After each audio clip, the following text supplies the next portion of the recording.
Hello बच्चों, कैसे हैं आप लोग। आशा करता हूं कि आप लोग स्वस्थ होंगे, मस्त होंगे और अपने किताब के साथ जुड़े होंगे और मेहनत भी कर रहे होंगे। बच्चों, इससे पहले मेरा वीडियो नहीं पढ़ सका, मैं उसके लिए क्षमा चाहूँगा। कारण ये था बच्चों कि परीक्षा नज़दीक होने के कारण मैं बच्चों के साथ बिजी हो गया था। तो चलिए बच्चों, ज़्यादा बात ना करते हुए हम लोग अपने टॉपिक पे आते हैं। हम लोग बच्चों संख्या पद्धति वास्तविक संख्या के बारे में पढ़ा था और हमें शुरू करना था एक नया टॉपिक। और वो नया टॉपिक है बच्चों बहुपद, जो बड़ा इंटरेस्टिंग चैप्टर है और बड़ा मस्त चैप्टर है। लेकिन बहुपद को पढ़ने से पहले कुछ हम लोगों को उसके बेसिक नॉलेज के बारे में जानना चाहिए। चलिए बच्चों, ज़्यादा बातें न करते हुए हम लोग अपने टॉपिक की ओर बढ़ते हैं। और टॉपिक से बढ़ने के बहुपद में क्या क्या धारणा है, क्या क्या जानना बहुत जरूरी है। तो बहुपद को जानने से पहले कुछ हम बेसिक समझेंगे। बहुपद में बेसिक में जो रास चर रास क्या है, अचर रास क्या है ना, स्वतंत्र चर क्या है, परतंत्र चर क्या है, स्वैच्छिक अचर क्या है, निरपेक्षिक अचर क्या है, हम बीजीय गणितीय किसे कहते हैं, बहुपद किसे कहते हैं। सबसे पहले कहने का मतलब है हम लोग बेसिक समझेंगे। तो चलिए बच्चों, ज्यादा समय न लेते हुए हम लोग अपने बेसिक पर चलते हैं। बीज गणितीय रास बच्चों क्या है, बीज गणितीय रास। सबसे पहले हम बहुपद से पहले बहुपद का बेसिक समझेंगे। देखिए बच्चों, बीज गणितीय रास, बीज गणितीय रास। देखिए बच्चों, जो बीज गणितीय रास होती है उसके बारे में जानना हमें बहुत जरूरी है। हम पहले रास के बारे में ही सीख लें। किसके बारे में सीख लें बच्चों, रास के बारे में। रास, देखिए बच्चों, ये जो रास होती है ना, ये रास, उस रास के बारे में बहुत जानना बहुत जरूरी है। देखिए बच्चों, सबसे पहले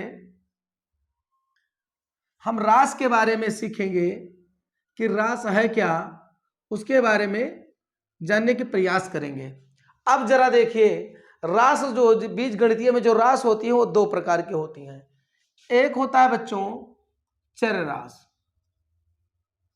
चर रास, और एक होता है बच्चों अचर रास। अब चर रास क्या है बच्चों, चर रास हम एक एक का परिभाषा भी सीखेंगे। चर रास की अगर बात की जाए, जिसको हम क्या बोलते हैं बच्चों, वेरिएबल बोलते हैं। क्या बोलते हैं, वेरिएबल, वेरिएबल। और अचर जो रास होती है बच्चों, उसे क्या बोलते हैं, कांस्टेंट। ठीक, ध्यान दीजिए, बीज गणित में रास कितनी प्रकार हो, दो प्रकार की होती हैं। एक चर रास होती है, एक अचर रास होती है। अब बच्चों अगर बात किया जाए, अगर बात किया जाए किसका, कि इनके कितने पार्ट होते हैं, तो इनके भी दो पार्ट होते हैं। इनके भी दो पार्ट होते हैं बच्चों, इनके भी पास दो पार्ट होते हैं। ध्यान ध्यान दीजिए, हमने क्या कहा बच्चों, बीज गणित रास में, बीज गणित रास दो प्रकार की होती हैं। एक चर रास होती हैं, एक अचर रास होती है। और चर रास के पास दो दो प्रकार होती हैं। एक होती हैं स्वतंत्र चर। क्या होती है बच्चों, स्वतंत्र चर, स्वतंत्र चर। और एक होती हैं परतंत्र चर। क्या होती हैं, परतंत्र चर होती हैं। और जो बीज गणित में रास होती हैं ये दो प्रकार की होती हैं। एक चर रास होती है, एक अचर रास होती है। दूसरा बच्चों, चर रास के भी दो भाग होते हैं, एक होता है स्वतंत्र चर, एक होता है परतंत्र चर। इसी प्रकार इसमें भी बच्चों एक होता है स्वैच्छिक अचर, स्वैच्छिक अचर, और एक होता है निरपेक्षिक अचर, निरपेक्षिक अचर। अभी हम बहुपद को पढ़ने से पहले उसका बेसिक समझेंगे। अब देखिए बच्चों, स्वतंत्र चर, परतंत्र चर, स्वैच्छिक अचर, निरपेक्षिक अचर। कहने का मतलब है बीजगणित राशि दो प्रकार की होती हैं, चर राशि और अचर राशि। और चर राशि के भी दो पार्ट होते हैं, स्वतंत्र चर और परतंत्र चर। उसके बाद अचर राशि के भी दो भाग होते हैं, स्वैच्छिक अचर और निरपेक्षिक अचर। ठीक है ना। अब हम एक एक के बारे में समझेंगे। देखिए बच्चों, ये जो स्वतंत्र चर है, ये स्वतंत्र चर है क्या? स्वतंत्र का मतलब जो स्वतंत्र ही हो, उसे किसी की आवश्यकता ना पड़े। जैसे मान लेना, हमने माना x का वैल्यू 1 2 3 4 5, तो जब हमने मान लिया है, यानी मतलब हम स्वतंत्र हैं। हम स्वतंत्र भी, हम मानने में क्या है? स्वतंत्र हैं। तो अब देखिए, जैसे यहां पर अगर बात किया जाए कि x का वैल्यू 0 हमने मान लिया, क्या कर लिया बच्चों? मान लिया। हमने मान लिया तो स्वतंत्र है। 0 1 2 3, या इस प्रकार भी हम रख सकते हैं बच्चों, 0 comma plus minus 1 plus minus 2 plus minus 3 plus minus 4 dot dot dot, मतलब, और ये हमारा है y बराबर 3x प्लस 2। ठीक।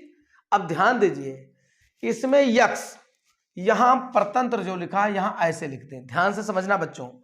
जैसे स्वतंत्र का मतलब स्वतंत्र ही रहना, हमने मान लिया, जो माना वो स्वतंत्र हो गया। अब हमने क्या माना है बच्चों? अगर हमने x माना है तो x स्वतंत्र है, अगर y माना होता तो y स्वतंत्र हो जाता। जो अक्षर आप मानते हैं वो स्वतंत्र हो जाता है।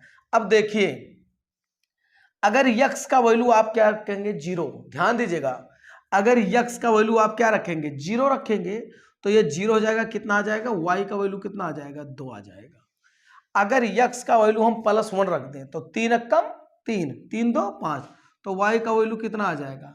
5 आ जाएगा। ठीक है ना। अगर हम क्या करें, x का वैल्यू 2 रख दें तो 2 तिहाई 6, 6 दूना 2 तिहाई 6 2 8 हो जाएगा।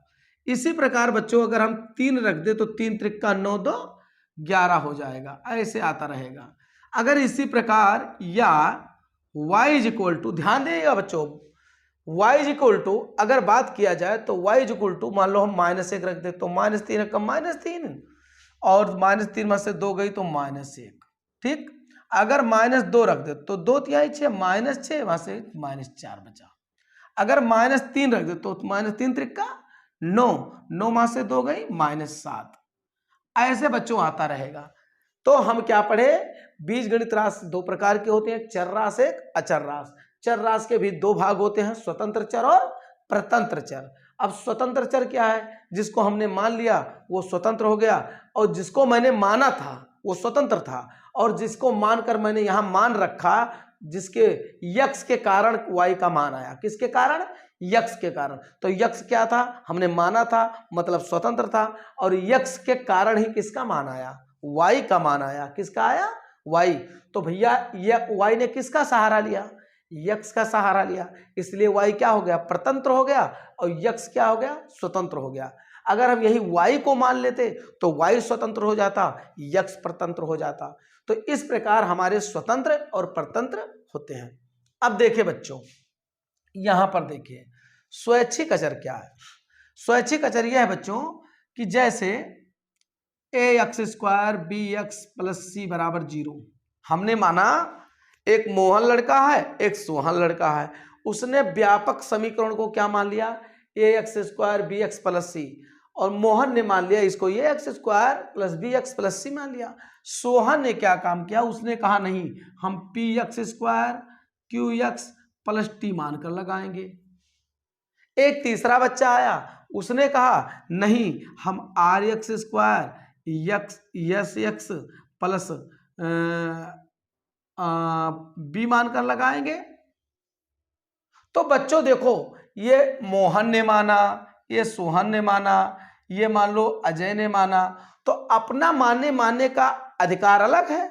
तो यहां देखिए, ये बी सी, मोहन ने कहा हम ये x² bx + c मानेंगे, सोहन ने कहा नहीं, हम px² qx + t मानेंगे, और अजय ने कहा नहीं, हम rx² x + b मानेंगे। तो यहां क्या है बच्चों, ये जो है, ये B C P Q T R S B, ये स्वैच्छिक अचर कहलाते हैं, जिसको बदला जा सके, बार बार परिवर्तन किया जा सके। कोई a x square b x plus c मान लिया, कोई p x square plus q x plus t मान लिया, कोई r x square plus b x plus c मान लिया। तो मानने में जो ये जो गुणांक है, चर राशि का जो गुणांक है ना, उसको जो मानने में स्वतंत्र हो उसे हम कहेंगे स्वैच्छिक अचर। अब निरपेक्षिक अचर क्या है बच्चों? जैसे लिखा हुआ है 5x square plus 3x plus 6 is equal to 0। अब देखिए बच्चों, ये आप 5 कभी नहीं बदल सकते। अगर लिखा हुआ है 5x स्क्वायर 3x प्लस 6, तो 5 ही माना जाएगा, 3 ही माना जाएगा, 6 ही माना जाएगा। इसलिए इसको कहते हैं निरपेक्षिक अचर। या मान लो यहाँ पर लिखा है 7x स्क्वायर 8x प्लस 16 बराबर 0, तो हम 7 को नहीं बदल सकते। हम 7 लिखा है तो 7 फिक्स है, 8 है तो 8 फिक्स है, 16 है फिक्स है, 5 है फिक्स है, 3 है फिक्स है, 6 है फिक्स है। या मान लो 12x square plus 3x plus 14 लिखा है। तो ये सब क्या है बच्चों? ये सब निरपेक्षिक मान है। ये सब क्या है? निरपेक्षिक मान है। इसको बदला नहीं जा सकता।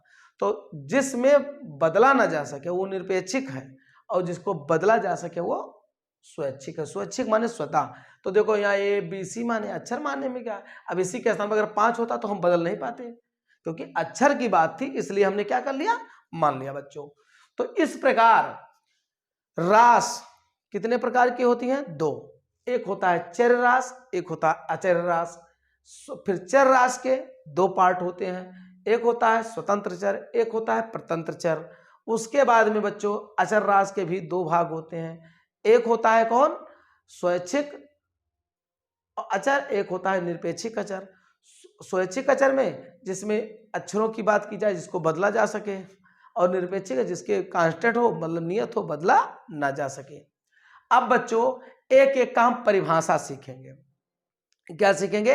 एक एक का परिभाषा। ये हमारा चैप्टर कौन सा चल रहा है बच्चा? बहुपद। बहुपद का बेसिक चल रहा है।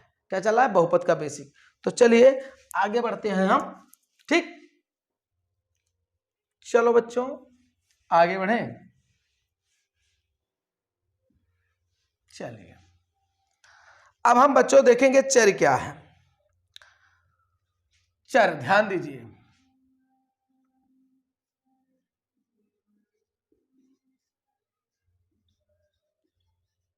वेरिएबल। अब हमने बच्चों देखो ध्यान से, हमने क्या कहा? चर रास। चर रास कितने प्रकार के होते हैं बीजगणितीय में? 2 प्रकार की होती हैं। एक होती हैं चर रास, एक होती हैं अचर रास। और चर रास में 2 पार्ट हमने पढ़ा, स्वतंत्र चर और परतंत्र चर। फिर अचर रास में भी हमने पढ़ा 2 पार्ट, एक स्वैच्छिक अचर, एक निरपेक्षिक अचर। अब हम चर रास का परिभाषा लिखेंगे। जिस रास का मान गणितीय प्रक्रियाओं में बदलता रहता है, जिस रास का मान गणितीय प्रक्रियाओं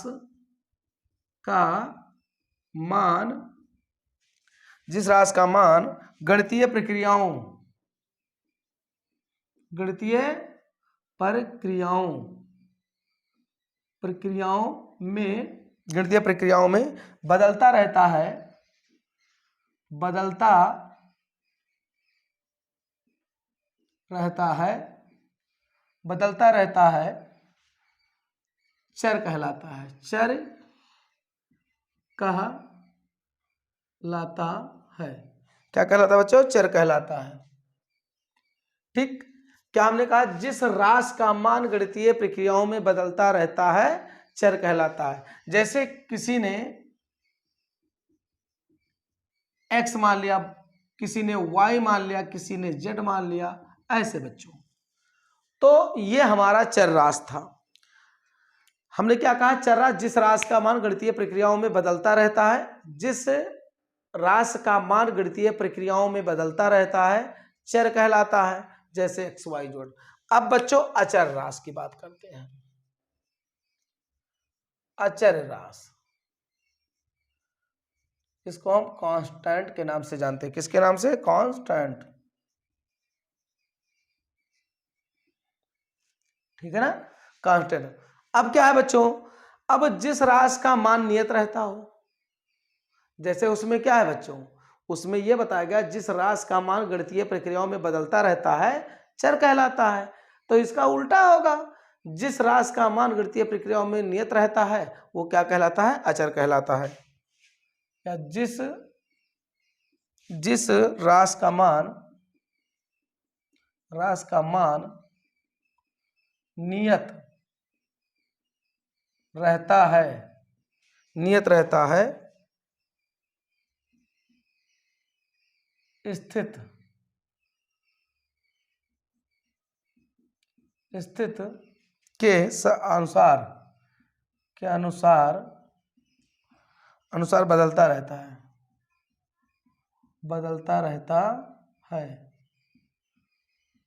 अचर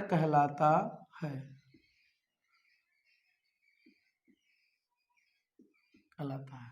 देखिए बच्चों, जिस राशि का मान नियत रहता है, स्थिति के अनुसार बदलता रहता है, तो उसे क्या कहते हैं? अचर कहलाता है। बदलता रहता है, क्या कहलाता है? अचर कहलाता है। जिस राशि का मान गणितीय प्रक्रियाओं में बदलता रहता है, चर कहलाता है। जिस राशि का मान नियत रहता है, स्थिति के अनुसार बदलता रहता है, अचर कहलाता है ना। अब जैसे क्या बच्चों, हमें मान लिया 2 है, 4 है, 6 है, 5 है, ठीक। अब जान लीजिए, उसके बाद बच्चों आता है हमारा बीजीय व्यंजक। क्या आता है? बीजीय व्यंजक, जिसको कहते हैं एलजेब्रिक एक्सप्रेशन।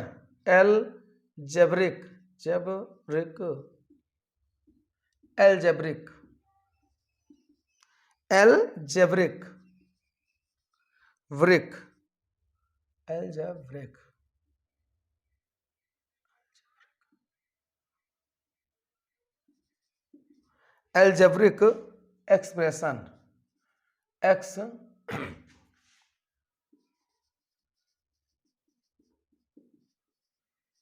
ठीक है बच्चों। बीजीय व्यंजक क्या लिखा है? बीजीय व्यंजक लिखा हुआ है, एलजेब्रिक एक्सप्रेशन। अब देखो, बीजीय व्यंजक वह होते हैं,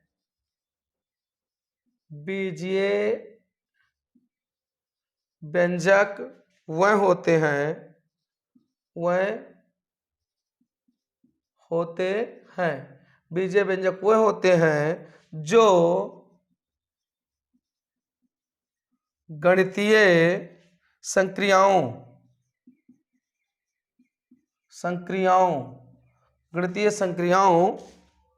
के साथ चर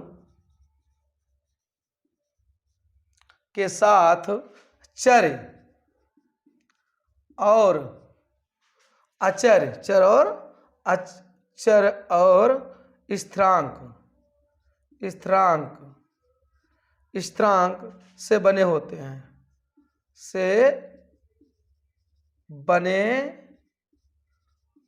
हैं। बीजीय व्यंजक कहलाते हैं। देखिए बच्चों, हमने क्या कहा कि बीजीय व्यंजक वह होते हैं जो गणितीय संक्रियाओं के साथ चर और स्थिरांक से बने होते हैं। गणितीय संक्रियाओं के साथ चर और स्थिरांक से बने होते हैं, बीजीय व्यंजक कहलाते हैं। ठीक है। अच्छा देखिए बच्चों, अब यहां देखिए, बीजीय व्यंजक वह होते हैं जो गणितीय संक्रियाओं के साथ चर और स्थिरांक से बने होते हैं। जैसे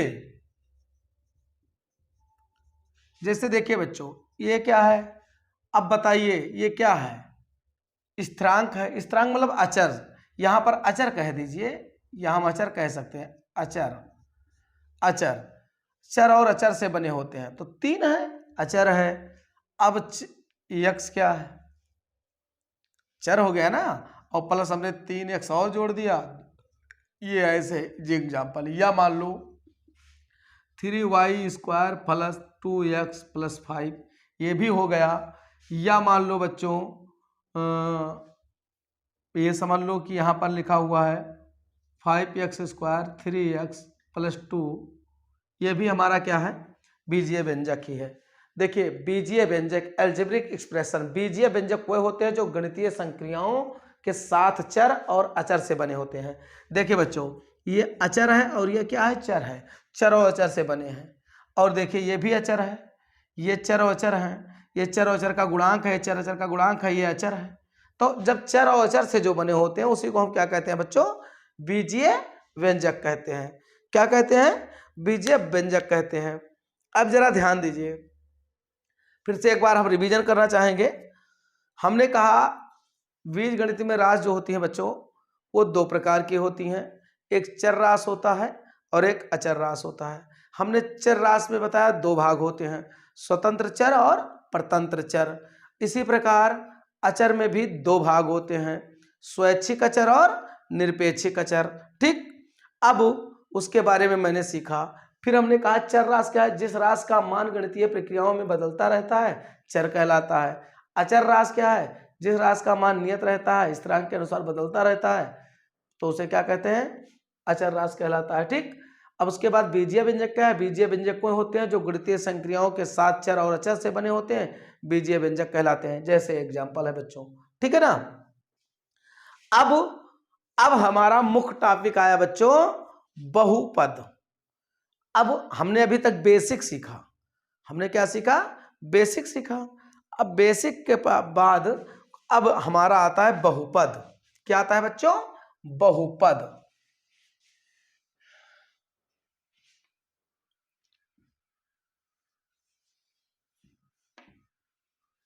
चलिए देखते हैं बहुपद।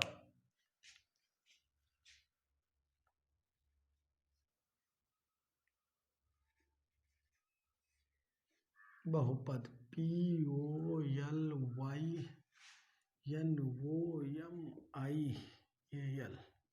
पोलिनोमियल। ठीक है बच्चों, बहुपद। अब बहुपद का है, बहु माने ज्यादा, पद माने पद, जिसमें बहुत सारे पदों की बात की जाए, है ना, जिसमें बहुत सारे पदों की बात की जाए उसे हम क्या कहते हैं। उसमें एक पद हो सकता है, द्विपद हो सकता है, त्रिपद हो सकता है, बहुत सारे पद हो सकते हैं और उसे बांटा भी गया है। तो बहुपद क्या है, चर अचर के गुणांक। क्या बच्चों, चर अचर के गुणांक, चर अचर के गुणांक तथा ऋणोत्तर से ऋणोत्तर घातांक, चर अचर के गुणांक तथा ऋणोत्तर घातांक और घातांक के जोड़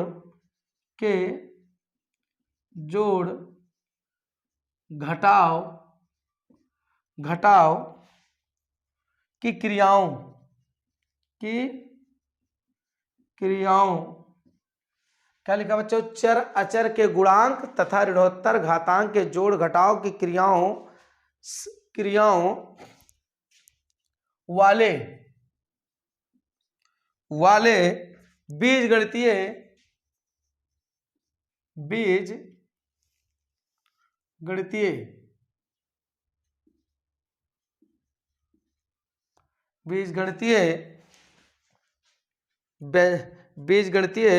व्यंजक को बहुपद, बीजगणितीय व्यंजक को बहुपद कहते हैं। या हम इस प्रकार भी लिख सकते हैं बच्चों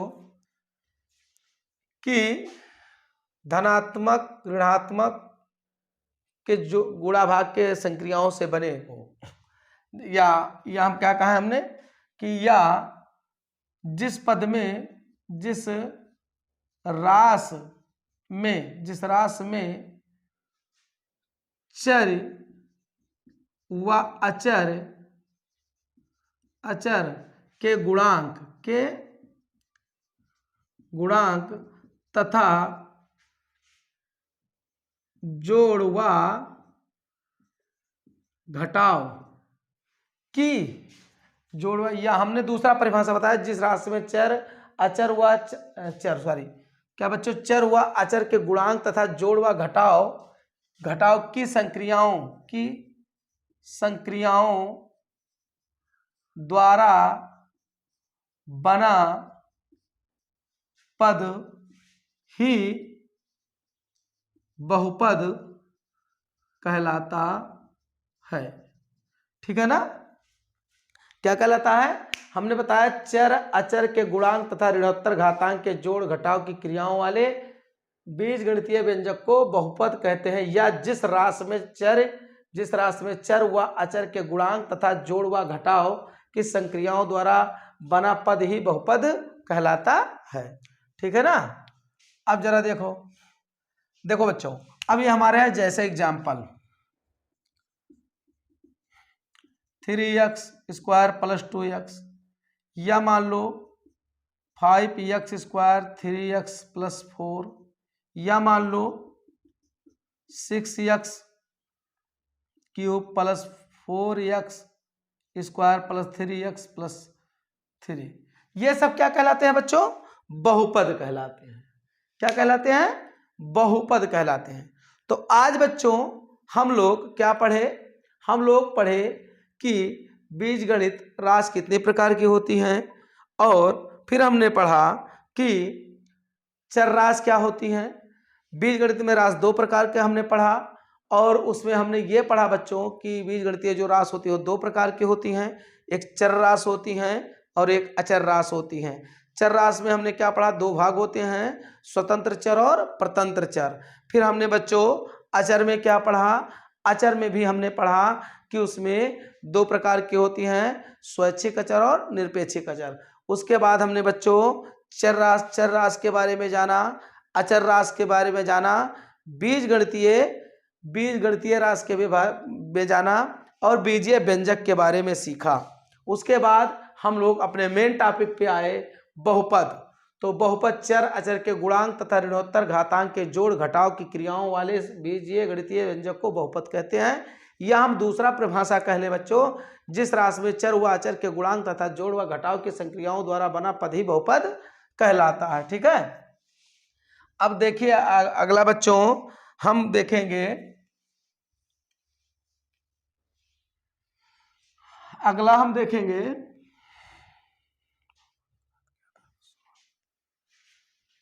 चलो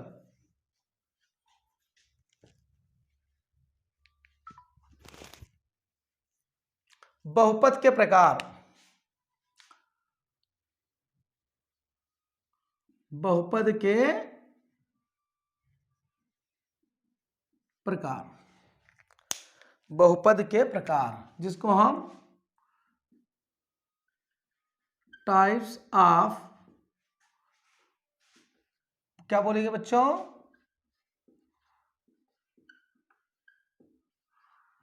ठीक, बहुपद के प्रकार। अब बहुपद के जो प्रकार होते हैं बच्चों, एक तो घात के आधार पे होते हैं, एक पद के आधार पर होते हैं, और एक राशि के आधार पे होते हैं। तो बहुपद जो होता है बच्चों, ध्यान दीजिएगा, बहुपद एक तो राशि के अनुसार, एक घात के अनुसार,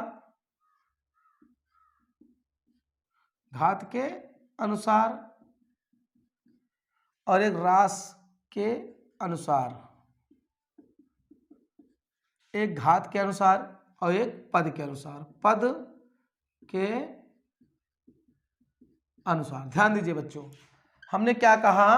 बहुपद के प्रकार। तो बहुपद क्या होता है? एक राशि के अनुसार होता है, एक घात के अनुसार होता है, और एक पद के अनुसार होता है। जैसे राशि के अनुसार क्या हो गया? x, y, z। ठीक है ना? अब घात के अनुसार क्या हो गया? शून्य घात,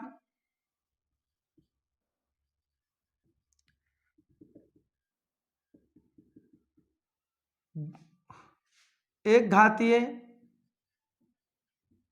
शून्य घातीय, एक घातीय, द्विघातीय,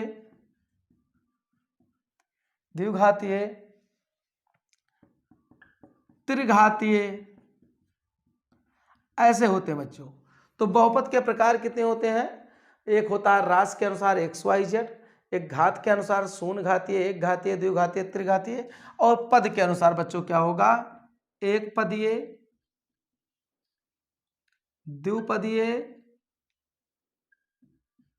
द्विपदीय, त्रिपदीय, और होता है चतुर्पदीय हो सकता है।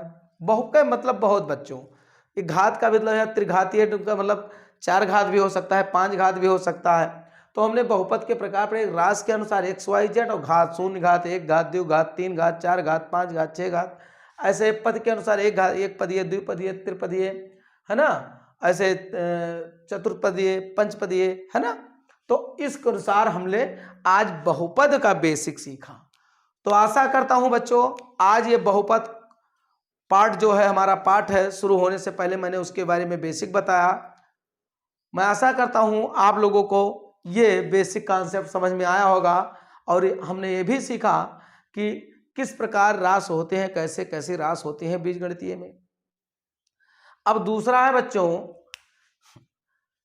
यहां बहुत ध्यान देने की बात है कि किसी का पावर दुनिया का कोई अक्षर हो, गिनती हो या अक्षर हो, अगर उसका पावर 0 है तो उसका वैल्यू कितना होगा बच्चों, 1 होगा।